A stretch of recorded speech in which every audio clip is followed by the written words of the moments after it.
Hello दोस्तों, राम राम, राधे राधे। कैसे आप लोग? बढ़िया होंगे। आपकी तैयारी अच्छी चल रही होगी। चलिए हम युद्ध प्रैक्टिस का आजकल का पार्ट 4 पार्ट 5 लेकर आए हैं। प्लीज़ अच्छा लगे तो लाइक कीजिए, मेरे चैनल को सब्सक्राइब कीजिए और चैनल पे नए हैं तो चैनल को सब्सक्राइब जरूर कीजिए और वीडियो को लाइक तो जरूर कीजिए। वीडियो में अंत तक बने रहिए और कमेंट में अपना मत बताते रहिए, ठीक है। चलिए देखते हैं, स्टार्ट करते हैं। विशाल देवरासो के रचनाकार कौन है? पूछ रहा है विशाल देवरासो के रचनाकार कौन है।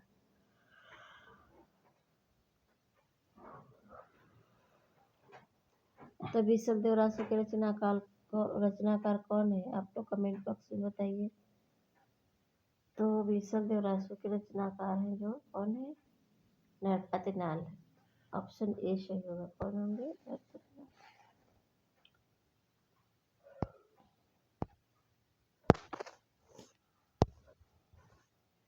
विशाल देवरासो के रचनाकार नरपति नाल है, ठीक है।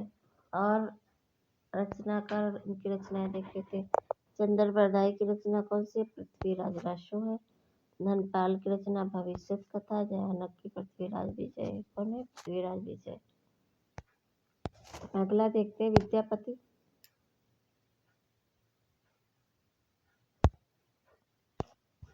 विद्यापति किसके आश्रित कवि थे? तो विद्यापति जो थे शिव सिंह के आश्रित कवि थे। किसके?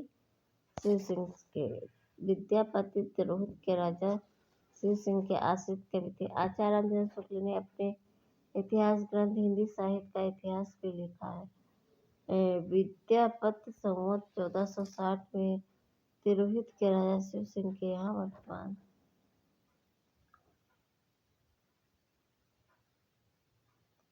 विद्यापति संवत 1460 में तिरोहित के राजा शिव सिंह के यहाँ वर्तमान थे, ठीक है।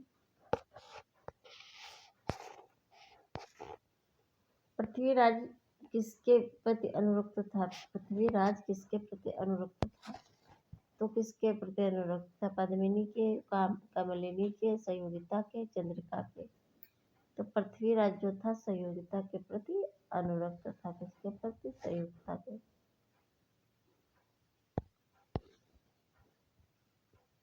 पृथ्वीराज संयोगिता के प्रति अनुरक्त था। पृथ्वीराज की वीरता तथा प्रणय कथा को आधार बनाकर चंद्र बरदाई ने पृथ्वीराज रासो नामक महाकाव्य की रचना की, जबकि पद्मिनी जायसी कृत पद्मावत की नायिका है। किसकी है?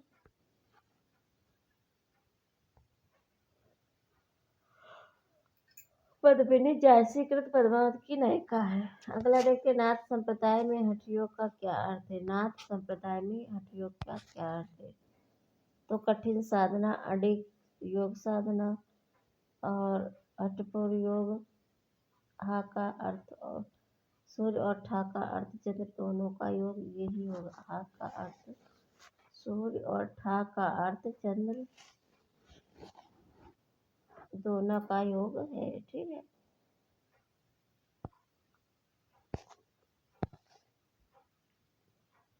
एक मिनट।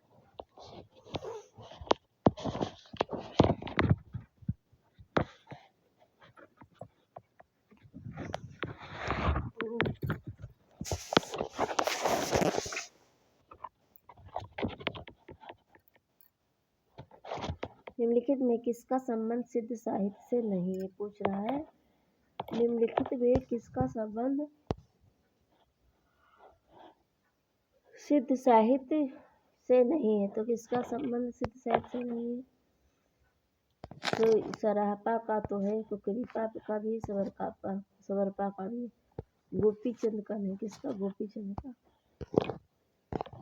गोपी चंद का संबंध सिद्ध साहित्य से नहीं बल्कि सराहपा, कुकरीपा एवं सवरपा का संबंध सिद्ध साहित्य से है। अगला देखते हैं, राउरवेल किस तरह की रचना है? राउरवेल जो है किस तरह की रचना है? तो ये जो है गद्य पद मिश्रित चंपू काव्य। राउरवेल जो है गद्य पद मिश्रित चंपू काव्य। आदिकालीन ग्रंथ राउरवेल गद्य पद मिश्रित चंपू कृति है, जिसके रचनाकार रोडा कवि। राउरवेल शिलांकित कृति है। अगला है हिंदी के किस इतिहासकार के मतानुसार सालिबद्ध सूरी हिंदी के प्रथम कवि हैं? तो हिंदी के किस इतिहासकार के मतानुसार सालिबद्ध सूरी हिंदी के प्रथम कवि हैं? आप लोग बताइए। तो इसमें कौन सा होगा? इसमें होगा डॉक्टर गणपत चंद्र। कौन सा? डॉक्टर गणपत चंद्रगुप्त ने सालिबद्ध सूरी को हिंदी के प्रथम कवि के रूप में स्वीकार किया है। विभिन्न विद्वानों के अनुसार हिंदी के प्रथम कवि इस प्रकार है। राहुल शंकरत्यायन के अनुसार है प्रथम कवि सरहप्पा, और डॉक्टर रामकुमार वर्मा के अनुसार है स्वयंभू। शिव सिंह सेंगर के अनुसार पुंड है, और आचार्य हजरत द्विवेदी के अनुसार कौन है? अब्दुल रहमान अदाहमान। ठीक, अदमान। प्राकृत की अंतिम अपभ्रंश अवस्था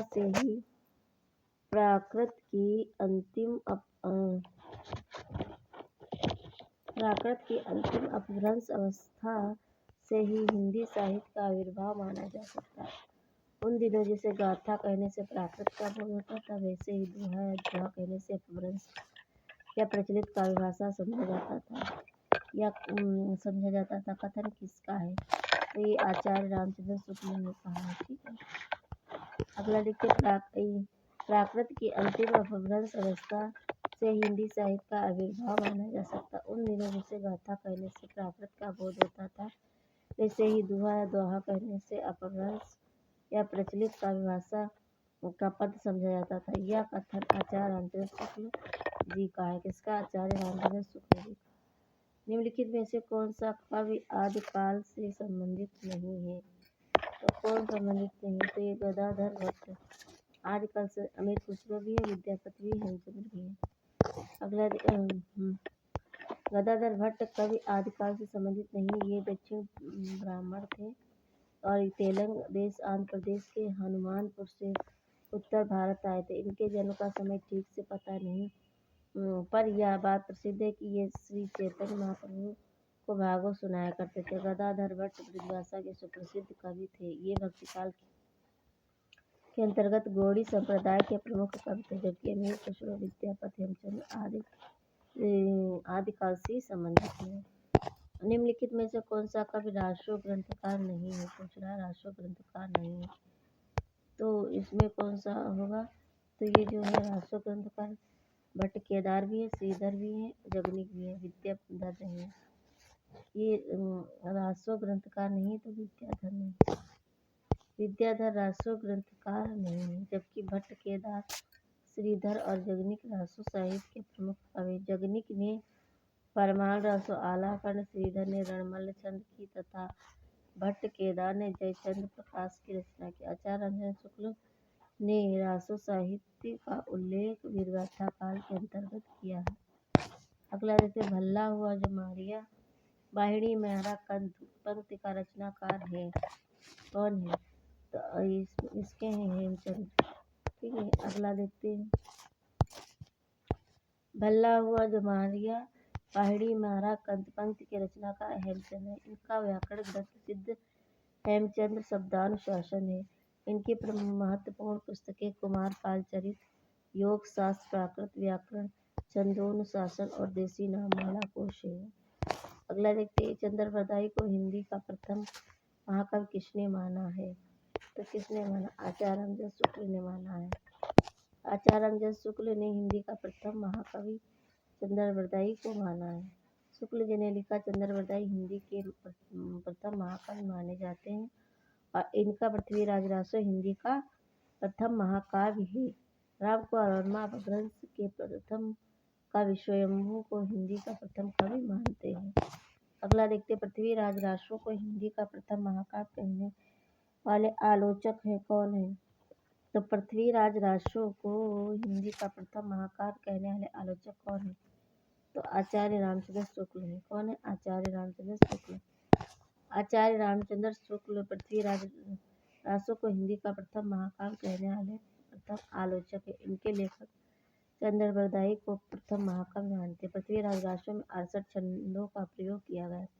आचार्य प्रसाद द्विवेदी ने पृथ्वीराज रासो को सुख सुखी संवाद के रूप में रचित माना। इनको चंद्रबरदाई के पुत्र जलमण ने पूर्ण किया था। अगला देखते हैं। राहुल सांकृत्यायन के अनुसार चर्या गीत और दोहा कोश की रचना करने वाले पहले बौद्ध सिद्ध थे। कौन थे? तो ये सरहपा थे। प्लीज़ आप लोग वीडियो को लाइक कर दीजिए। अगर चैनल पे नए तो चैनल को सब्सक्राइब कर लीजिए। राहुल सांकृत्यायन के अनुसार चर्या गीत और दोहा कोश की रचना करने वाले पहले बौद्ध सिद्ध सरहपा को हिंदी का प्रथम कवि माना जाता है। इन्होंने सरोज, वज्र, राहुल भद्र आदि नामों से भी जाना जाता है। अगला देते हैं। मोरा जबना नवेलरा भयो है गुलाल, कैसे गर्दीनी कसमोरी माँ, सुनी सेज डरावन लगे बिरहा अगिन मोहि दस दस जाए। उपयुक्त काव्य पंक्तियाँ किस कवि की हैं? तो ये है अमीर खुसरो की। किसकी हैं? अमीर खुसरो की। तो पंक्ति में कवि तो मोरा जो बना नवेलरा भयो ए गुलाल, कैसे कर दीनी कसमोरी माल। इसके रचनाकार हैं विद्यापति। कौन है? विद्यापति। सुनी सेज डरावन लागे बिरहा अगिन मोहि दस दस जाए। ये अमीर खुसरो की पंक्ति। किसकी? अमीर खुसरो की पंक्ति। अगला देखते हैं। देसिन बहना सब जन मिटाते तेसन जब हो अवट्ठा। किसकी पंक्ति? विद्यापति की। प्रेम कथा यही बात विचारो, बूझ ले जो बूझे पारो। ये है मलिक मोहम्मद जायसी की पंक्ति। ठीक है। अगला है। सिद्ध हेमचंद्र शब्दानुशासन किस तरह का ग्रंथ है? तो ये है व्याकरण संबंधी ग्रंथ। कैसा है? व्याकरण संबंधी ग्रंथ। सिद्ध हेमचंद्र शब्दानुशासन जो है व्याकरण संबंधी ग्रंथ है, जिसके लेखक हेमचंद्र जी हैं।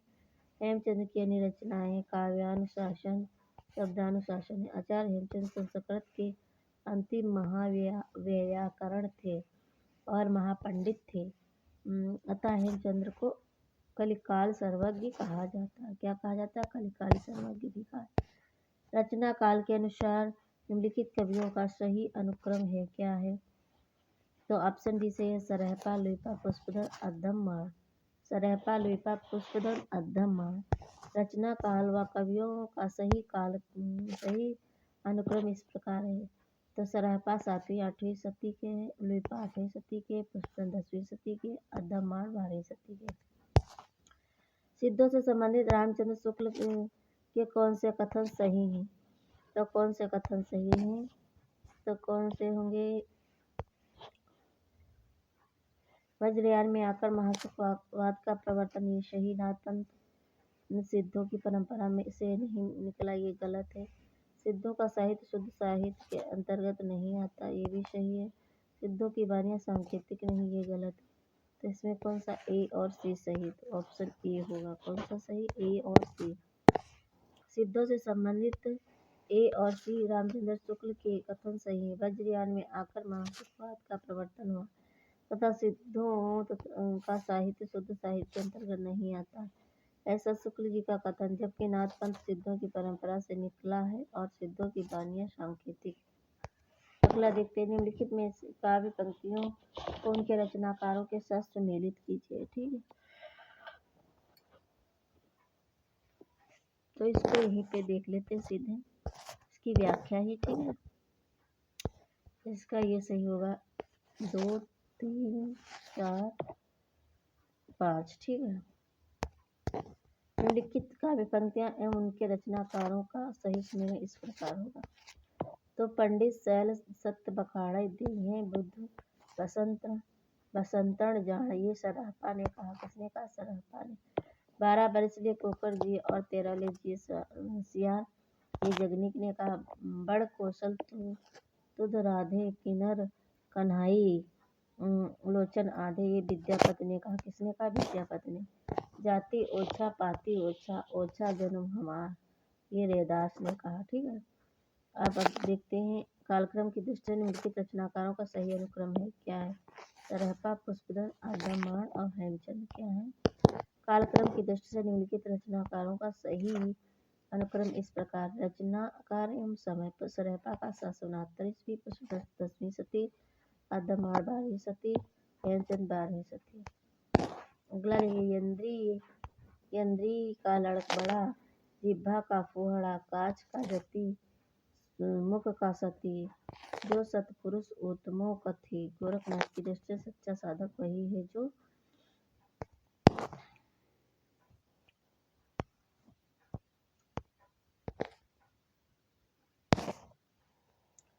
संयमी हो, इंद्रिय दमन करने वाला हो, कुट भाषा बोलने वाला नहीं हो, ऐसा भी महासुखादी ऐसा भी नहीं। तो इसमें फर्स्ट एंड थर्ड सेकेंड होगा सही, ठीक है। दी गई काव्य पंक्तियों के आधार पर गोरखनाथ की दृष्टि से सच्चा साधक वही है जो पहला संयमी है तथा दूसरा इंद्रिय दमन करने वाला तथा कुटो में विकल्प डी सही होगा। कौन सा सही होगा विकल्प?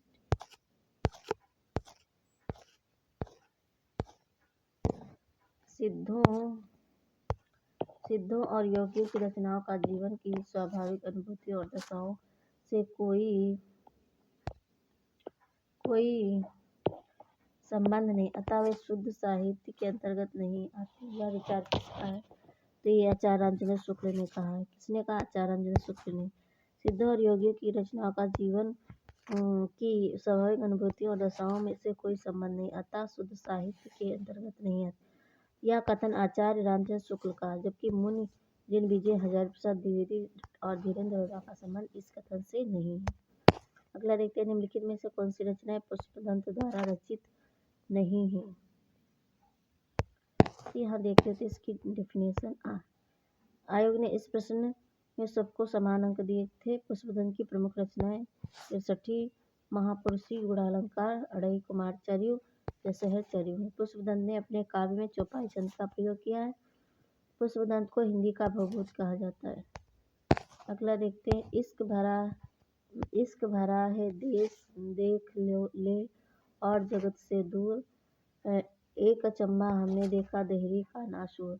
अमीर खुसरो की उपयुक्त पहेली से क्या अभिप्राय है? तो अब इसका अभिप्राय है कुआं, ठीक है। अमीर खुसरो की उपयुक्त पहेली का अभिप्राय कुआं है। अमीर खुसरो की महत्वपूर्ण पहेलियां: एक थाल मोती से भरा, सबके सिर पर औंधा धरा, चारों और वह थाली फिरे, मोती उसके एक न गिरे, ये आकाश के विषय में कहा, ठीक है। एक नारी ने अचरज किया, सांप हमारे पिंजरे में रहे, जो जो सांप ताल को खाए, सूखे ताल सांप मर जाए, ये दीपक के विषय में कहा। अर्थ तेज का पूछेगा, मुंह देखो तो सूझेगा, ये दर्पण के विषय में कहा।